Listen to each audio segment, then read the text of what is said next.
Okay, I guess we'll get started. Good afternoon, everybody. Welcome to the webinar called the Stakeholder Playbook. What we thought we'd do today was just have a kind of a conversation. You have to have, if you have any questions as we go along, that's fine. We'll be casual about this. But the thought process was to try to make you look at things, help you look at things from a different point of view than you might normally look at things from your visitor's perspective. And how the stakeholder fits into that perspective. Now, we know a lot of you have, I'm going to say, strategic plans, or like five-year strategic plans. And what we would say about those things, that's like a 5-year list of things that you like to accomplish, and not a lot of information on how to go about doing that. So over the years, we've had some experience in doing some of those things, and that's kind of what we want to talk about today. And so what we're going to cover today is first, introduction to who we are, what we're all about. How do you define success? Because how you define success makes all the difference in the world in terms of what you're trying to achieve. How do you nurture and build stakeholder relationships and then build the team around that to support it? What are some of the best practices that we've experienced in your questions and some questions that you may have and any answers that we have for those questions? So to start with, who are we? Well, we're the Republic. We're an advertising agency in Raleigh, North Carolina. We work for a lot of travel-related companies. We have number of senior people who've done a lot of things in a lot of different industries. And one of the things we've done we're co-founders of the Experience Institute with Mickey Schaefer and Associates and Mickey Schaefer. We did that about 10 years ago. And that is a program for DMOs around the country, but that's not what we're not here to talk about that today. We're talking about some of our different kind of experiences. We also have a consultancy called the Y-Axis, which is a strategic consultancy aimed at helping people solve their marketing problems without necessarily a creative solution on the back end of that thing. We have 3 primary principles. It's myself, Robert West, who's the founder of the company. He's responsible for, if you've been to our website and the creative work, he's responsible for the creative work. My job is to figure out what we're going to do, why we're going to do it. And some of my previous experience was with Royal Caribbean Cruise Line. I've worked with them for 10 years. And one of the things, if you worked in a travel industry entity who has control from someone who books it to someone who comes back and repeats, it's a seamless experience. So every time we talk about this thing with the stakeholders and a destination experience, we're trying to talk about how can you do that and best emulate places like a cruise line or Disney resort or something where you have control of the product itself. And the third person is Kirk, and he's a principal. He makes sure that we get the work done. He makes sure he talks with our clients all the time. And I think he might be even listening in on the call as well. So let's talk about how we define success. And this is a typical objective that many people have. We want to generate incremental revenue opportunities. And we look at that and go, okay, if you're a DMO and you're saying that's on you to create those revenue opportunities, is that fair with all your stakeholders? We don't know if it's fair, but here's another way we would say, how can we improve revenue generating capabilities within my DMO? That changes the perspective from you have to do it to you have to improve a way of getting revenue generating done. It's a different way of looking at things entirely. And one of the examples we want to talk about, because we just recently, as much as 4 months ago, we talked to this group of people. This is, I would say, one of the biggest DMOs that we've ever come across, because within this DMO, there are at least 5 different smaller DMOs that are part of the membership here. It's 469 miles. It's a national park. It's been around for 75 years, and it was having a huge grant to get funded to help pull their stakeholder community together and become that seamless thing.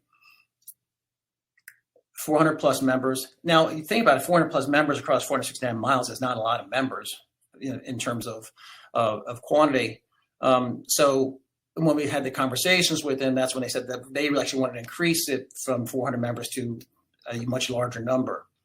But when they look at this, what they see is a significant and challenging destination, and that makes sense because it's a lot of distance between these groups of people.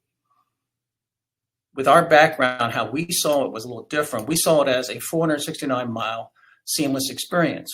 Now, it's not going to start that way. This is some building process, but some of the things we talked about in that was, how do you define success? That the members can come along for the ride with. Well, is it one more roommate? Is it one more midweek visitor? Because clearly people like to travel on weekends. Can we get someone there during the week? Can we get one more entrance fee to some attraction? Can we get one more round of golf? Can a store get one more customer? Can a restaurant get one more diner? If we can start to have those incremental successes, then you begin to bring the stakeholders more in line with what your goals are. So in order to do that, you have to have a brand that reflects positively on the destinations of the member. Is it memorable and is it iconic? Is it a beacon for the region? Do you engender trust? Is there utility for the stakeholders? Do they get something out of it themselves for their individual businesses or for their personal self-esteem or something like that? That's the question. So that's another part of the 469-mile experience. Think about also when we have your website, where the website, your DMO website, is a trusted source of information. People can plan there. They can find booking resources. They might not be able to book with you, but you can point them in the direction of where to book. It talks about specific interests for different types of visitors. There's a calendar of events that includes all the stakeholder events throughout your destination. And there's an opportunity to provide, either ask questions or get feedback, because not everyone knows to go to the individual place to get a question answered. You become that resource for that, as long as the stakeholders allow that. And where your marketing plan is driving greater opportunity for all. So think about it, your first is to drive greater overall interest in your destination. Second part is to drive incremental revenue. You get interest, then people come and you get incremental revenue. Talk to new market segments. What opportunities do we have if we can partner together with some of our different stakeholders? How do we increase stakeholder participation? That's part of the marketing plan. How do we go ahead and do that? Because that's really important. Participation, making the experience better, is all part of the destination experience. So it's a marketing plan drives greater opportunity for all, and the brand reflects positively on the destination's members, where the website DMO is a trusted source of information. That becomes a seamless experience. Now the question is, how do you get there? Because it's an experience that is worthy of discerning visitors. You flip it around to the visitor point of view. What do they get out of it? If you do those things, you get a worthy experience, and the experience that will, bring back people. So as we look at that part of it, the next question is, well, stakeholder, what's that stakeholder relationship and what does it mean and how do you get there? One of the things I think we all have to remember is that if you're a stakeholder, 90% of all the marketing activities that you do as a DMO is invisible to your stakeholders. They never see it. And so when they say, what have you done for me lately? They don't know because they don't see it. They don't see the marketing because you're doing marketing in outside markets. You're doing your programs, you're going out and visiting, or you're going to shows, and they're not part of that. So a lot of times what you do is invisible. So you have to figure out a way to merchandise that back to them in a way that does what? It turns their self-interest into a common purpose. So we have to listen to them to understand their needs and concerns. Doesn't say we follow what they do, it says we listen to what they have to say. We implement best practices to expand reach and referrals. That's something we can definitely do. So you can realize the power of whatever size stakeholder group you have in terms of your network. We kept the 400 in here for the other example, but it could be however big your network is. And so it begs the question, if I'm a stakeholder, what do I want? I want more visitor traffic to my place. That's what I really want. Now, I'd like more destination visitors too, but I want more I want more traffic to my place. And I want you somehow to help me improve the image or perception so that this place looks better to more people so that I can benefit from that. Now, what do you want as a DMO? Right now, the way that currently works is you want happy stakeholders. You want a favorable image and perception of your destinations. You want more destination visitors, and then you want more stakeholder visitor traffic. Now, that last thing is more stakeholder visitor traffic is the one thing that make happy stakeholders. So a lot of times we shift things around to pay attention to the biggest stakeholders in the marketplace because we want to make sure we serve their needs. But that's not necessarily the benefit to everybody. And if you look at it, it's inverse relationship. What they want isn't what you want, and what you want isn't what they want. So how do we mend that fence? Right now, we say happy stakeholders equal more business for all. That would be the equation. Well, what about visitors? What do visitors have to say in this? Remember what we said before, is it has to be with what they want for a worthy experience. They have a desire to visit based on a sense of place and interesting experiences.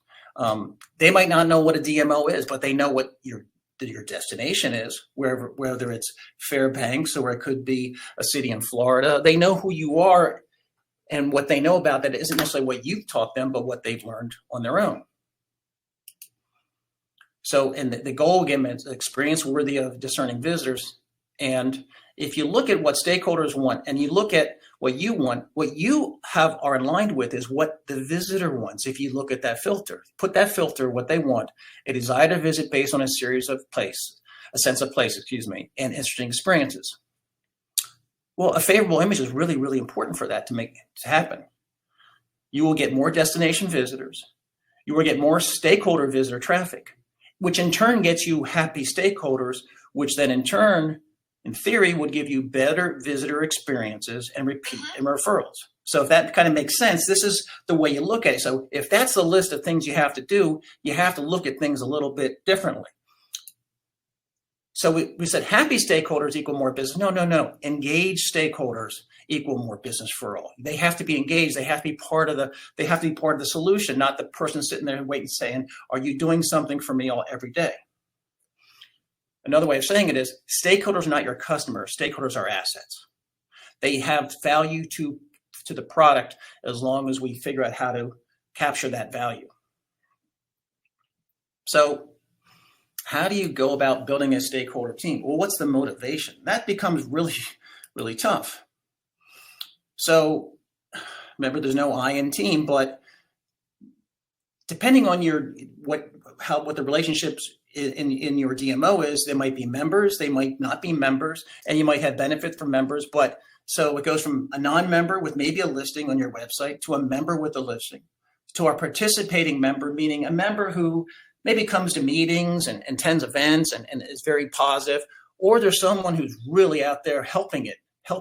Now, that proactive member could be a really small person, small group of people. It could be not even the most important stakeholder in the room, but the more of those we have, the more excitement, and we're going to build, and the more visitors are going to have better experiences. So if you look at what you have to offer them, well, membership is a starting point, not the end. A lot of people think membership, once I signed up, I'm in there, then you owe me stuff. I paid my way in or didn't pay my way in, and you owe me something. It's the beginning part and of the team that has benefits. They have access. They have access to more information, other people on the team. They have a website that they weren't part of before. So they have access to talk to people. They get to talk to other people, their peers that are experts about subjects that they might be experts on. They get to collaborate with a lot of different kind of entities. If you're a hotel, now you get to collaborate and put a deal together, maybe with a restaurant and some other venue. And then all of a sudden you're collaborating with a group of people that are like-minded, are all trying to grow the area.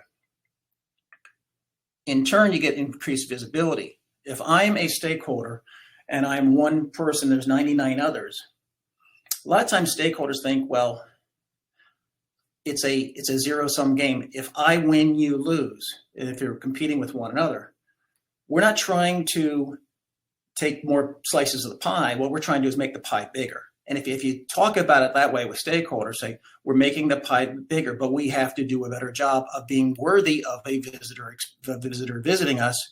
So therefore, we have to do better at working together, talking the same language. So if you have 99 or 100 stakeholders and everyone has a link to your website in theory, those 99 people, and I'm one, now there's 99 more people that are coming to the website that might hear about my business who never would have heard about before, because we're all linking together and we're talking about things in a way we never did before. So the value of having a partnership and the value of membership is really it's about growth for that individual entity or stakeholder.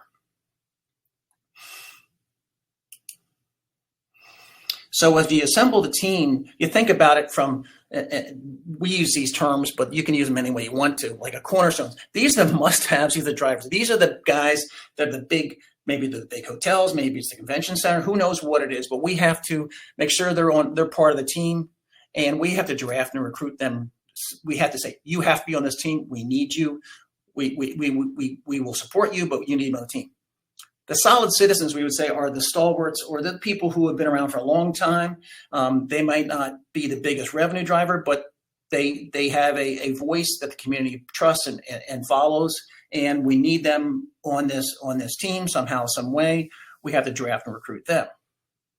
Now, there's small ones who are engaged who are really, really important, that we talk to those people as well, because they provide diversity and energy, and they're going to volunteer their way in, because we wouldn't necessarily want to go to recruit them, but they're going to self-identify who they are, and they're going to say, we want to be involved or do whatever it takes, because they understand already the value of being part of something much bigger than themselves. And on the government end side, whether it's it's a TDA or whether it's whoever's funding it, it could be local government. What they're looking for is, are you doing a better job than you did last year? And if someone becomes part of this team from there, they're on the inside, they're seeing what you're doing, they're seeing the results, they're seeing the energy. And it's a lot more than just numbers on a chart in terms of how well you're doing with them. In addition, there are team roles then. You can have multiple teams. Think about whatever it is that you have to offer. If here we said, and you assign them based on their self-interest and expertise. So there's that meeting and conventions team. Who wants to be part of that? We've got these kind of meetings going on.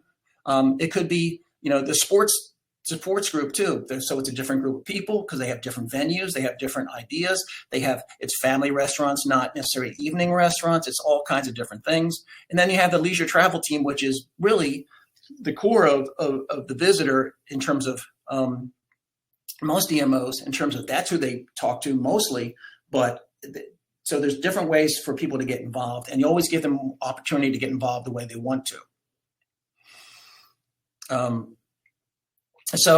But how does it work in practice? And so what we want to show you was a couple of examples, and our examples are to start with, they're not all DMO examples, because there's a lot of places that have stakeholder involvement, it's critical to have stakeholder involvement. And if you think about it from a different point of view, you might look at it a little bit differently too. Think about a mall, a shopping area, or something like that. It's completely different than a DMO, but it's not. The only difference is it's much more compacted. It's much more defined, but it's very similar to what you experience. The nice thing about when we work with a number of them, Village District is one of them. It's a shopping area over multiple blocks in Raleigh, North Carolina. It's been around forever. And around the suburbs, there's a lot of new ones built, and there's so many more, there's competition. But one of the things they had, they have this thing called a heat map. I don't know if you ever saw a heat map. So this is multiple blocks within a inner city, not inner city, but a nice part of the city development. The red shows the highest traffic counts, and up on the upper left-hand corner, that's a grocery store. It sits by itself, almost by itself. There's a Barnes and Noble, there's other restaurants, there's a liquor store, there's a gym, there's some fast food places, and the goal, our goal was to get more people to do more things within that, knowing that they also have another chart that shows the relationship between that grocery store and the bookstore, that grocery store and a little mom and pop shop. They have that relationship. So how do we get people to stop going to the destination specifically and do more exploring so they can get incremental dollars from every customer that goes there? And the idea was to use some of the big guys and some of the little guys and put them together. What I have is just a piece of a video that shows how we wove the story in on a TV commercial, but also it worked in digital, it worked in print and things like that. We're taking that Village District logo and we're weaving it in between these different entities and naming names as we do it.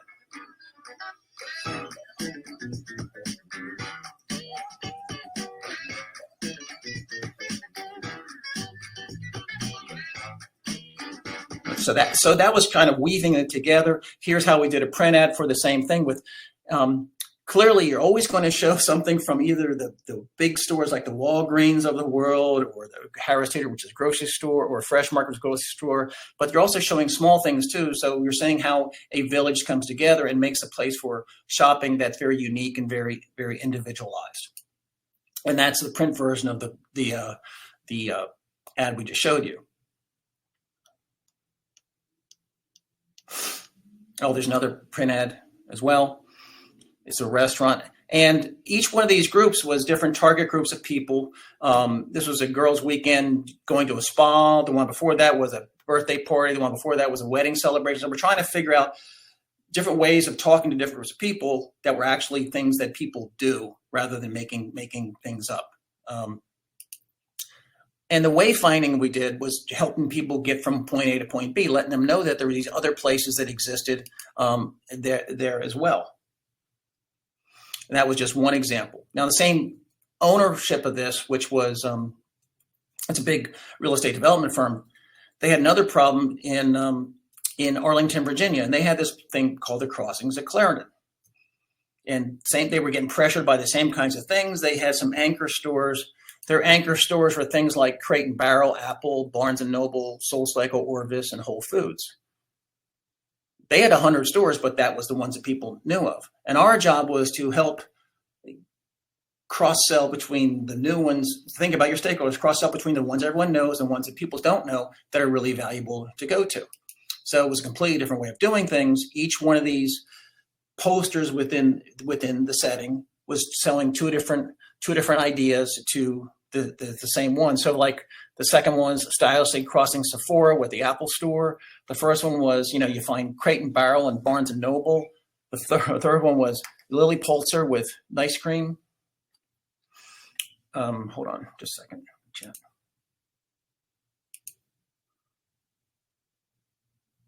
Cannot see anything on my screen. Can you see it? I can see it, but maybe try sharing. Hmm? Maybe try stopping and starting again. Okay.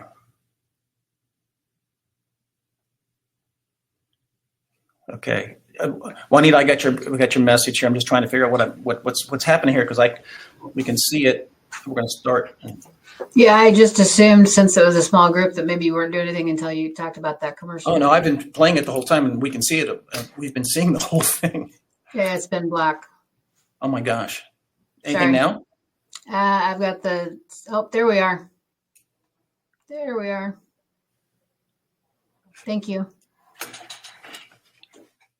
Okay, sorry about that. So anyway, cross-selling a number of different items for different groups of people, and then we just had it throughout more of the place.